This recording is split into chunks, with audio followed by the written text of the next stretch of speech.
तुम्ही यांना ओळखताय का? संजय भोसले बघितलं तर 7 वर्षापूर्वी, आता तर बघितलेलं नाहीये. ते परत आलेलेच नाही, निवडून आल्यापासून परत आलेलेच नाहीये तिकडे. फक्त आम्हाला म्हणजे तुमचं मंदिर वगैरे बांधून देऊ, तुमची तर सगळी स्वच्छता वगैरे करू, माझा वार्ड खूप छान केलेला आहे, तसं तुमचा बी करून देऊ. त्याच्यानंतर ते इकडे आलेलेच नाहीये. आधी म्हणजे तुम्ही कधी नगरसेवकांकडे केलाय का? नगरसेवक गेलो ते घरात नसतात, ते कुठे बाहेर गेलेले असतात. बाहेर चप्पल असते, घरात चहा पितात, म्हणतात घरात नाहीये. नाही डायरेक्ट म्हणून सांगतात बाहेर गेलेत, 2 तासाने 3 तासाने. आमच्या घरातले काम सोडून 3 तास आम्ही त्यांच्यापाशी का बसायचं? तुम्ही आमच्या जीवावर निवडून येतात ना, मग आमचं काय काम आहे 3 तास तुमच्यापाशी बसायचं?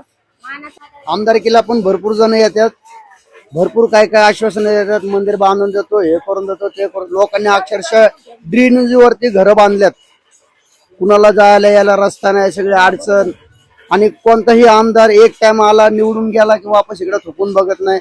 कारण की आमदार काय म्हणतो, आम्ही नगरसेवकाला निधी देतो, नगरसेवक येत नाही. आता सगळे जागे झालेत, पूर्ण अख्खा येरवडा विभाग पूर्ण 6 नंबर सगळा जागे झालाय, जो तो आमच्या वस्तीकडे यायला लागला. कारण की सगळ्यात जास्त वोटिंग फक्त सर्व नंबर 8 यशवंतनगर मध्येच आहे, म्हणून घरोघरी सगळे एक एक कार्यकर्ता तयार होऊन सगळे इथेच यायला लागले. फक्त आमच्या जनतेला लुटायचं काम चालू. आता आमच्याकडनं इलेक्शनला घेणार, जवळ येणार, काय हातात 5-5, 10-10 रुपये देणार, खुश करणार, निवडून आले की त्यांच्या ते घरी